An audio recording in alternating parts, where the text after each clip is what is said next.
우리의 삶에 여러 가지 축복들이 많이 있는데요. 저는 이 시가 우리의 삶에 주어지는 축복의 하나라 이런 생각을 하게 됩니다. 요즘에 인문학이 새롭게 사람들의 각광을 받고 있고 좀 더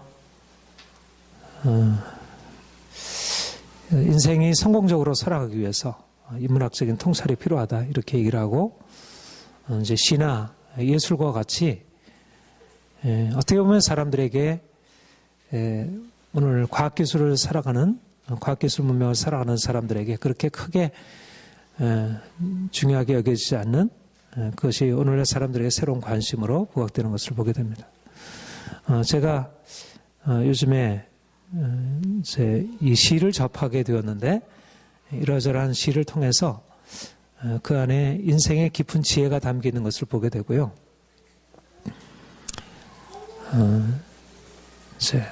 그래서 제가 시를 사랑하게 되고 좀 더 그 시 안에 들어있는 그런 지혜와 통찰들을 좀 얻었으면 좋겠다는 생각을 하게 됩니다.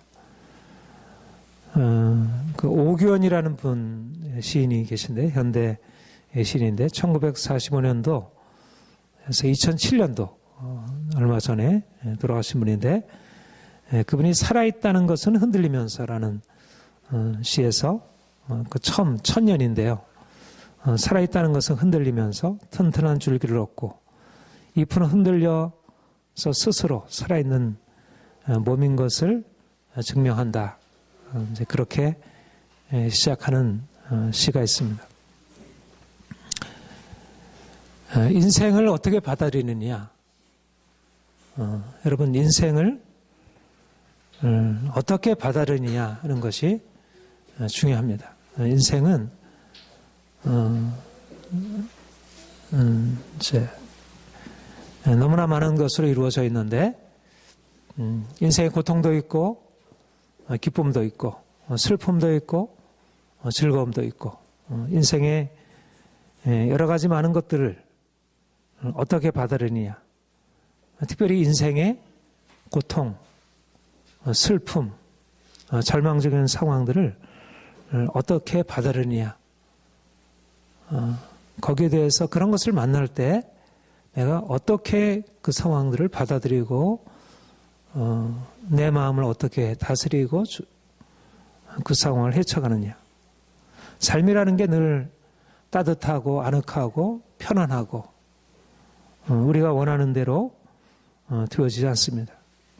때때로 바람이 부는 것처럼 그렇게 우리가 감당할 수 없는 일들을 경험하게 되고 너무 춥고 그 바람의 세기가 마치 뿌리를 다 뽑을 것처럼 그런 강한 광풍으로 여겨지는 그런 인생의 위기가 찾아오게 됩니다. 우리가 그런 바람을 만날 때 너무나 심하게 흔들리는 인생의 뿌리를 뽑아놓을 것 같은 그런 시기들을 만나게 될 때 우리가 두려움에 사로잡히게 되고 때때로 절망하게 되고 아무것도 안 보이는 그런 마음에 심각한 어둠이 지배하는 것을 느끼게 됩니다.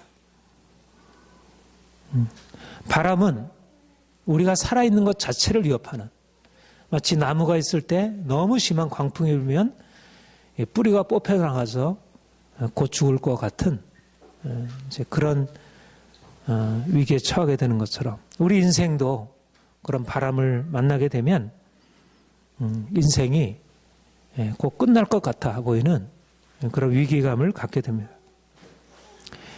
그런데 이 시인이 말한 것처럼 살아있다는 것은 흔들리면서 튼튼한 줄기를 얻는다.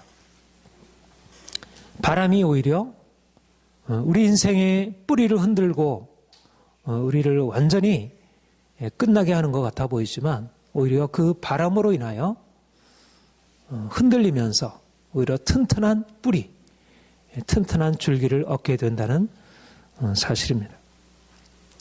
인생은 그냥 모든 것이 좋고 편안한 것을 통해서 아름답고 행복하게 되는 것이 아니라 더 아름다워지고 더 강해지기 위해서 오히려 강한 바람, 어떻게 보면 우리의 감당할 수 있는 한계를 넘어서는 것 같은 그런 바람을 요구하고 있습니다. 또 바람이 불므로 우리 인생이 흔들리게 될 때 오히려 스스로 살아있는 몸인 것을 증명한다. 죽어있는 것은 어떤가요? 죽어있는 것은 바람에 그냥 쓰러져 넘어지게 되죠. 그러나 뿌리가 튼튼한 살아있는 나무는 바람이 불 때 더 뿌리를 내리면서 오히려 그 바람을 이기고 더 강해지는 것을 보게 됩니다. 인생이 살아있느냐 죽어있느냐에 따라 바람을 다르게 경험할 수 있다는 것입니다. 인생이 건강하냐 병드는 것이냐에 따라서 동일한 인생의 위기를 다르게 경험할 수 있다는 것입니다. 오히려 인생의 고통의 바람이 불어올 때 우리가 더 튼튼하게 되어지고 더 강인하게 되어지고 또 살아있는 것을 증명할 수 있게 됩니다. 저는 우리에게 이러한 이 세상을 살아갈 수 있는 좀 더 깊은 지혜의 눈이 열려야 하리라 생각합니다. 많은 사람들이 너무나 피상적인 행복, 피상적인 성공에 마음을 두고 아무런 바람도 없는, 고통도 없는 전혀 비현실적인 그런 꿈을 향해서 나아가다가 결국 자기가 예상치 못한 바람을 만나게 되면 좌절하게 되고 절망하게 되고 이제까지 쌓아놓았던 모든 행복들을 잃어버린 것을 보게 됩니다. 바람을 어떻게 경험할 수 있느냐가 결국 그 인생이 어떻게 살아있는지 아닌지를 보여줍니다. 진정한 성공은 인생의 위기 속에, 바람 속에, 흔들림 속에 오히려 더 삶을 온전케 만든 사람들에게 주어집니다. 바로 흔들리는 지혜를 얻기를 원합니다. 우리가 하나님을 믿는다는 것, 그것은 바로 하나님의 지혜를 배우는 지혜 학교에 입학하는 것입니다. 삶에는 길이 있습니다. 두 가지 길이 있습니다. 하나는 생명의 길이 있고 하나는 죽음의 길이 있습니다. 하나는 저주의 길이 있고 하나는 축복의 길이 있습니다.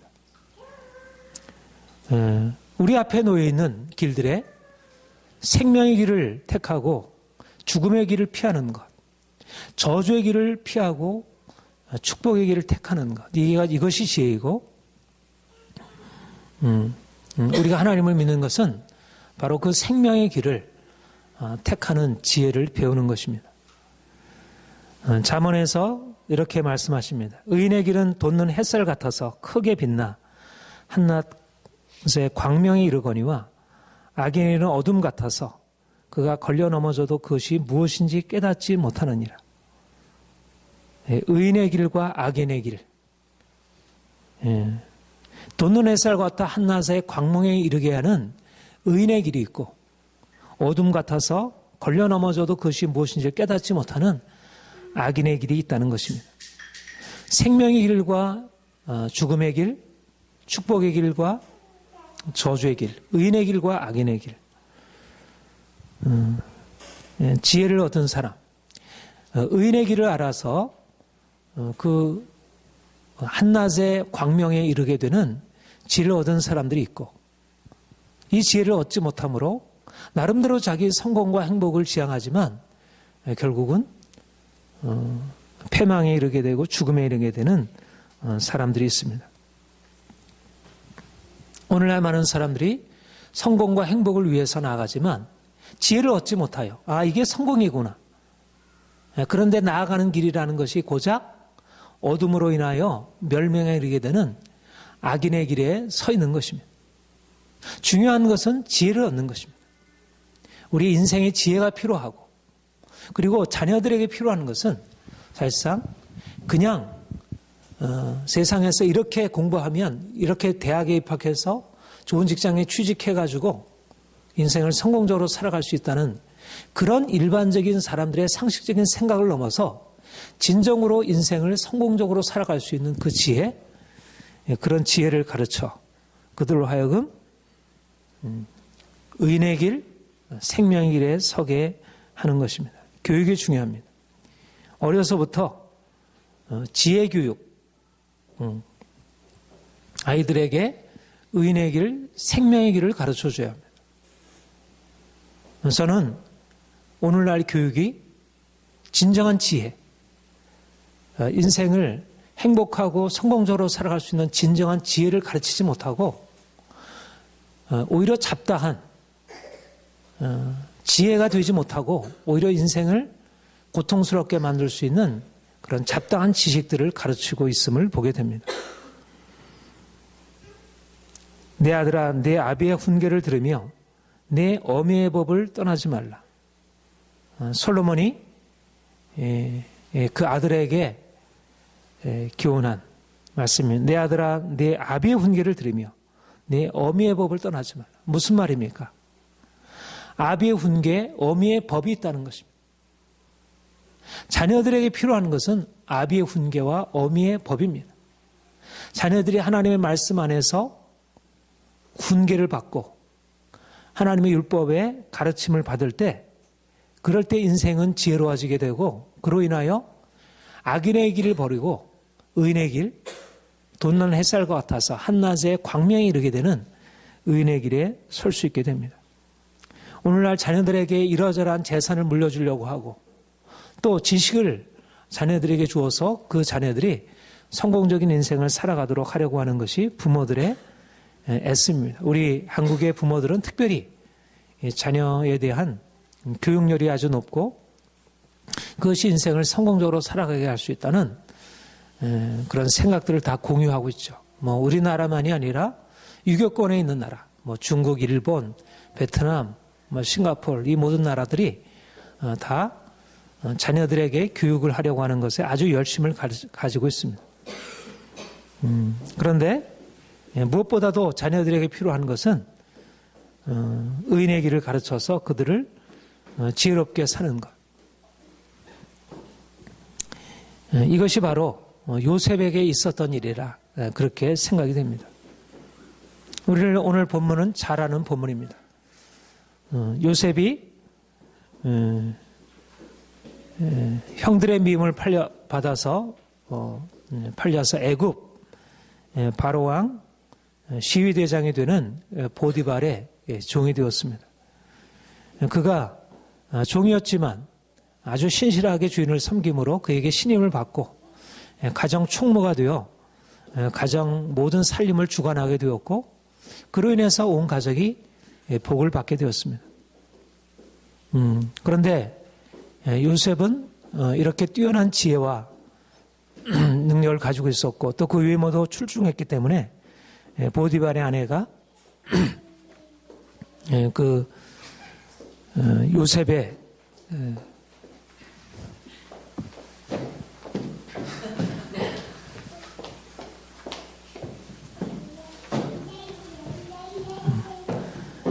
보디발의 아내가 요셉을 유혹하여 나와 동침하자 이렇게 유혹을 했을 때 내가 어찌 이 큰 악을 행하여 하나님께 죄를 지으리요 하면서 단호하게 거절하게 되었습니다.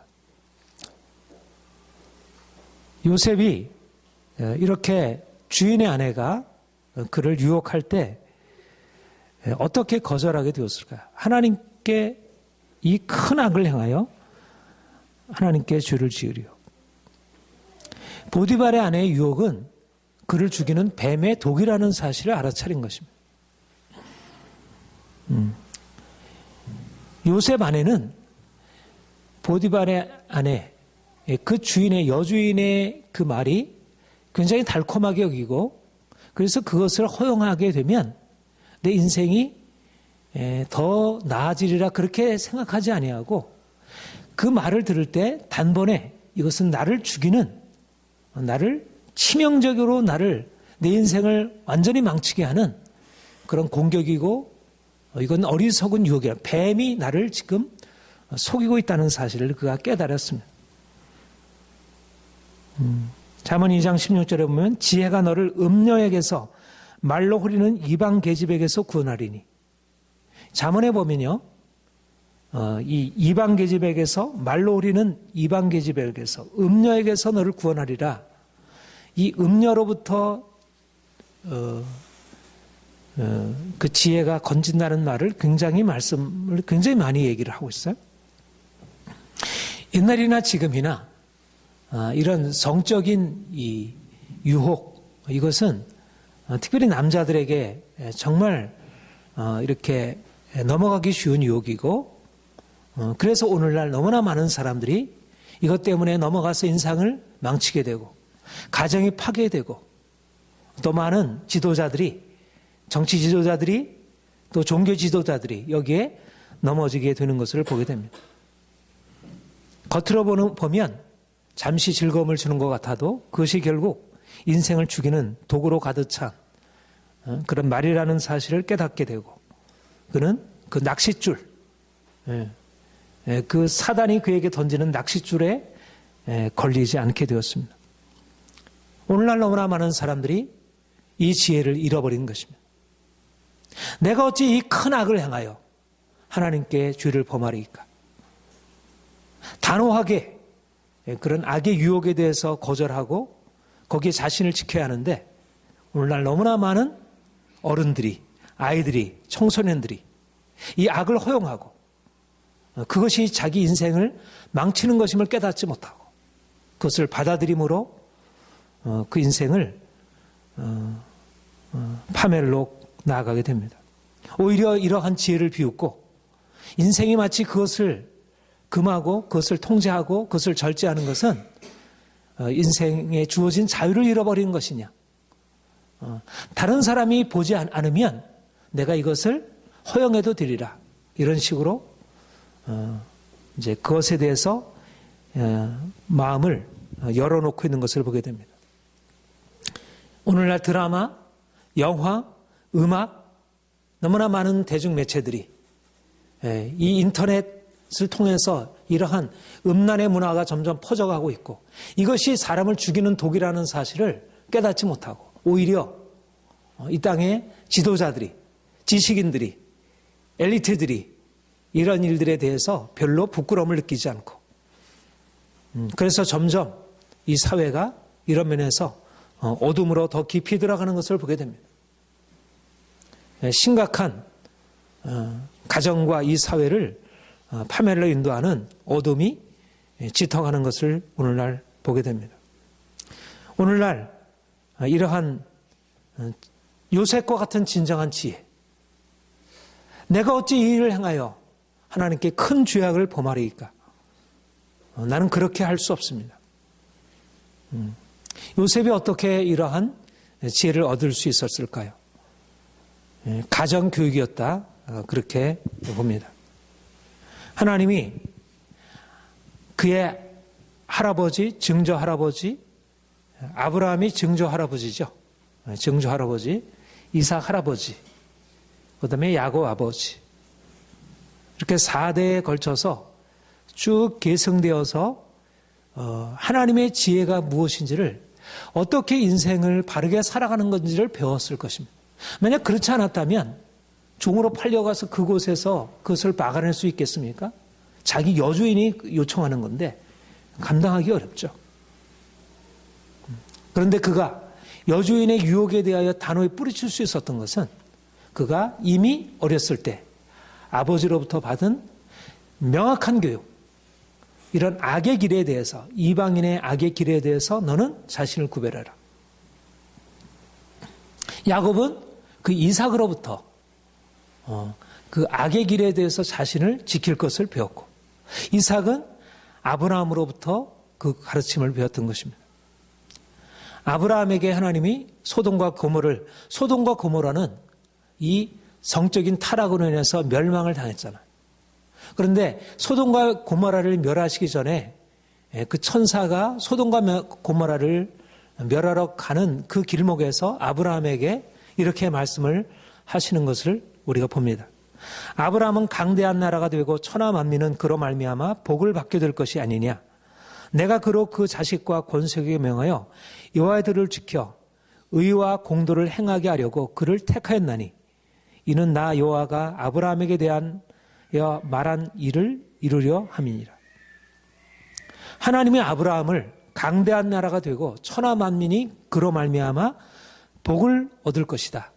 다시 한번 창세기 12장에서 말씀하신 처음 그를 불러내실 때 하셨던 말씀을 다시 확인하고 있습니다. 그러면서 내가 그로 그 자식과 권속에게 명하여 아브라함이 천하 만민에게 축복의 통로가 되어지는데 그것은 어떻게 되어지냐면 바로 그 가족과 자녀와 그 모든 권속, 자식들에게 명하여 여호와의 도를 가르치도록 하나님의 말씀을 가르치도록 그래서 의와 공도를 행하게 하려고 의와 공도라는 것은 하나님의 법, 하나님의 질서 십계명에서 말하고 있는 우상을 섬기지 말고 살인하지 말고 간음하지 말고 도적질하지 말고 이웃의 것을 탐내지 말고 하는 이런 하나님의 정의의 질서에 따라서 도덕적인 삶을 살아가도록 그에게 가르쳐 준 것입니다. 이것이 바로 내가 바로 축복을 받아 또 열방의 축복의 통로가 되는 길이다. 아브라함은 하나님의 이 말씀을 듣고 그의 자녀들에게 이삭에게 가르치고 야곱에게 가르치고 그래서 하나님의 말씀을 따라 산 에서와 같이 이방의 길로 가는 것이 아니라 하나님의 말씀을 따른 야곱은 계속해서 자녀들에게 이 말씀을 가르침으로 요셉이 결국 그 의인의 길에 머무를 수 있었던 것입니다. 아브라함을 통해서 의인의 길을 그가 배울 수 있었고 의인의 길에 따라 사는 것이 인생의 축복이라는 사실을 깨닫게 되었고 그래서 그에게 약속하신 대로 의인은 돋는 햇살 같아서 한낮에 광명에 이르게 되나니 만약 그가 보디발의 유혹을 받아들여서 잠시의 즐거움을 위하여 속이고 주인을 속이고 잠시 즐거움 가운데 있었다면 그의 결국이 어떻게 되었겠습니까? 결국 탄로가 나게 되었을 것이고 그는 다시 종말을 맞이하게 될 것입니다. 지혜가 그를 음녀에게서 말로 후리는 이방 계집에게서 건져주는 것입니다. 오늘날도 아브라함과 이삭과 야곱을 통해서 모세에게 내려온 이 지혜, 의인의 길의 이 지혜, 이 은혜의 길에 거함으로 축복을 받아 누리는 이 지혜가 오늘날 각 가정 안에 자녀들에게 가르쳐지고 자녀들이 이 악하고 음란한 세대 가운데서 자신을 성결하게 지킬 수 있도록 그렇게 보호해 주어야 합니다.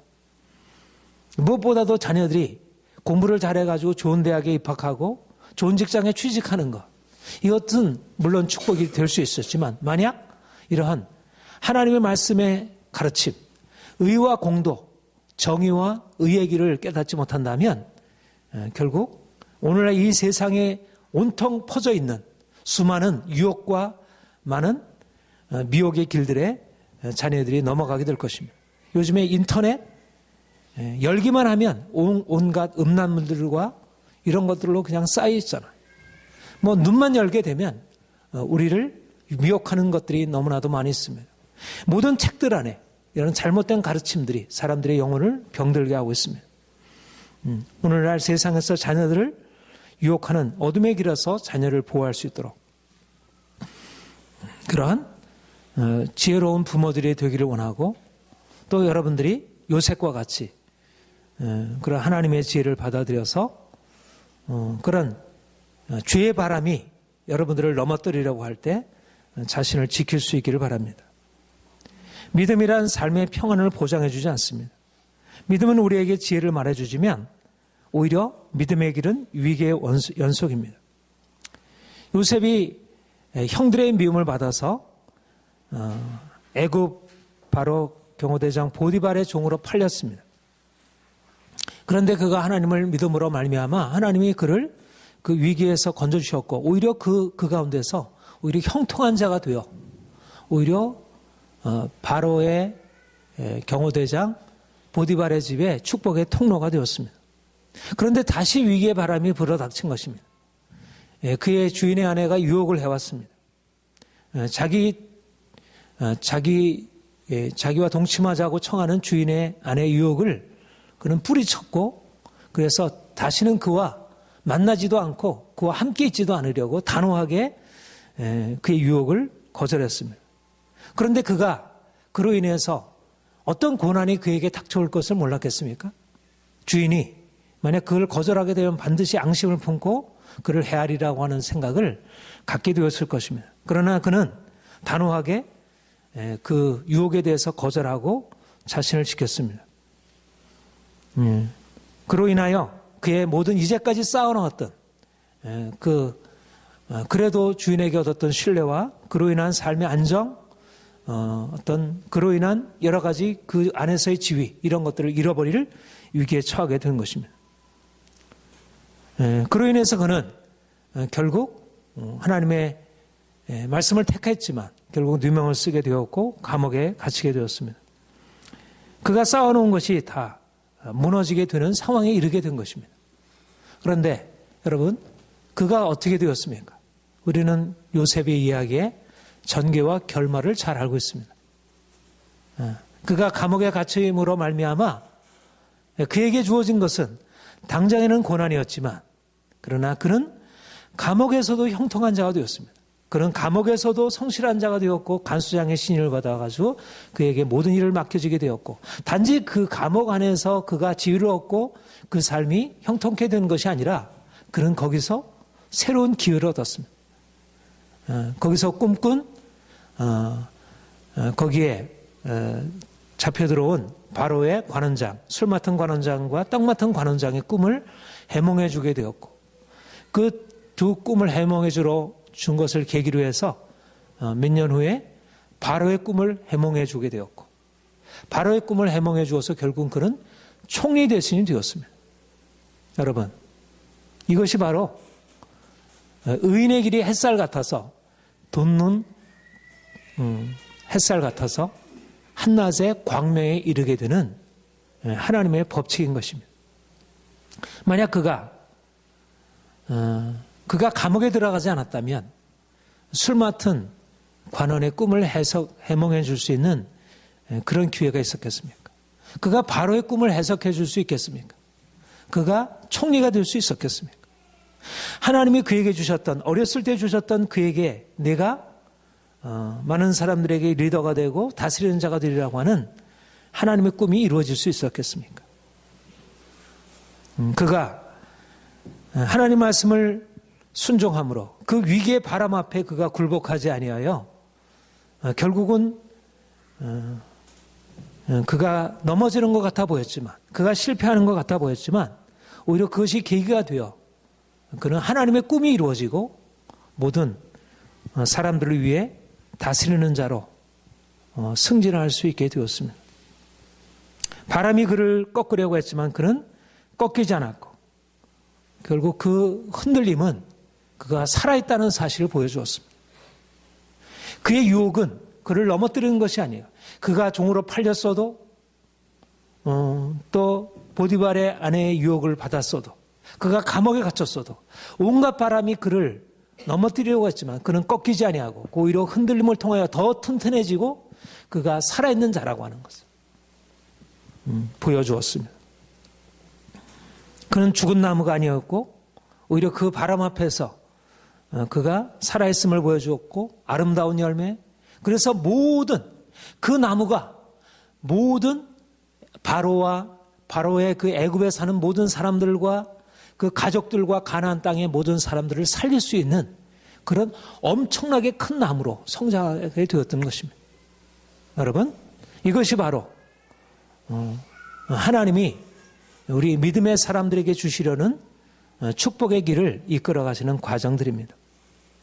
무엇보다 중요한 것은 우리 위기의 바람을, 인생의 위기, 고통이나 이런 것들을 어떻게 받아들이냐 하는 것입니다. 그것에 대해서 두려워하거나 절망하거나 또 그것을 두려워함으로 잘못된 선택을 하는 것이 아니라 오히려 그 위기의 상황 속에서 살아있다는 것을 보여주는 것입니다. 살아있기 때문에 흔들릴 수 있고 또 흔들려서 더욱더 튼튼해지게 되었습니다. 요셉은 형들의 미움의 바람을 받아 오히려 더 강인해질 수 있게 되었고, 그리고 오히려 보디발의 아내의 유혹을 뿌리치고 거절하고, 그로 인해서 모함을 받아서 더 튼튼한 나무로 성장할 수 있게 되었고, 그는 용기 있게 의인의 길을 감으로 그 인생이 복되게 되었고, 많은 사람들에게 축복을 나눠줄 수 있는, 그야말로 너로 인하여 열방의 복을 얻으리라 하는 그 하나님의 말씀을 성취할 수 있게 되었습니다. 여러분, 살아있다는 것은 바로 인생의 바람이 불어도 흔들리지 않고 그로 인해서 더 튼튼해지고 강인해지는 것입니다. 여러분들은 죽어있는 자들이 아닙니다. 그런 바람으로 인해서 인생이 끝났다고 그렇게 자신이 낙심하고 그렇게 절망할 사람들이 아닙니다. 오히려 그 바람을 통하여 더 강인해지고 자신 안에 있는 생명을 드러내는 것입니다. 모든 하나님의 사람들은 위기의 상황 속에서 절망하고 포기하는 것이 아니라 오히려 그 위기의 상황 속에서 더 강해지고 더 아름다워지고 더 큰 나무로 성장을 했습니다. 사랑하는 여러분, 하나님은 인생을 붙드시고 있습니다. 하나님이 인생의 바람을 허락하시는 이유는 그 바람이 우리 인생을 좀 더 아름답게 더 강하게 세우기 위함입니다. 많은 사람들은 바람을 어떻게 받으리냐면 바람 따라 흔들리는, 이런들 어떠하리 저런들 어떠하리, 만수상 드렁치기 얽힌들 어떠하리, 이런 바람이 불면 여기에 바람, 이런 바람이 불면 저기에 바람, 그야말로 시류에 쫓아 살아가는 그런 바람에 흔들리는 인생, 갈대 흔들리는 것처럼 그렇게 세상에 흔들리는 인생, 결국 그로 인해서 그 바람이 자기 인생을 삼키는 그런 인생을 살아오고 있습니다. 바람을 어떻게 받느냐에 따라요. 바다에 따라서 인생이 더욱더 강해질 수 있고 더 튼튼해질 수 있고 아름다워질 수 있고, 바람을 잘못 받아들이고 흔들리게 되면 인생이 멸망에 이르게 될 수 있습니다. 사랑하는 성도 여러분, 위기가 오는 것은 우리로 하여금 더 하나님을 바라보게 하고 그 가운데서 우리가 잘못된 것을 고치고 더 튼튼하게 뿌리를 그분에게 내리게 하기 위함입니다. 우리가 하나님 없이 살아왔던 삶을 이제 내려놓고 또 우리 안에 있는 잘못된 거짓과 욕심과 우리 안에 있는 두려움과 약한 마음을 내려놓고 이제 오히려 그러한 인생의 바람을 통해서 더 크게 성장할 수 있는 그런 요셉과 같은 지혜의 사람, 용기의 사람이 되기를 축복합니다. 하나님이 여러분들을 통해서 온 열방 가운데 축복을 주실 것입니다.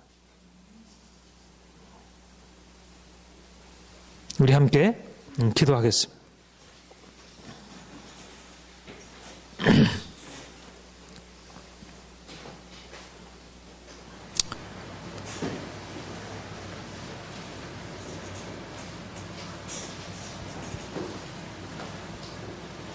의인의 길은 돋는 햇살 같아서 크게 빛나 한낮에 광명이 이루어니와 악인의 길은 어둠 같아서 그가 걸려 넘어져도 그것이 무엇인지 깨닫지 못하느니라. 요셉과 같이 우리가 지혜로운 자 되어 악을 피하고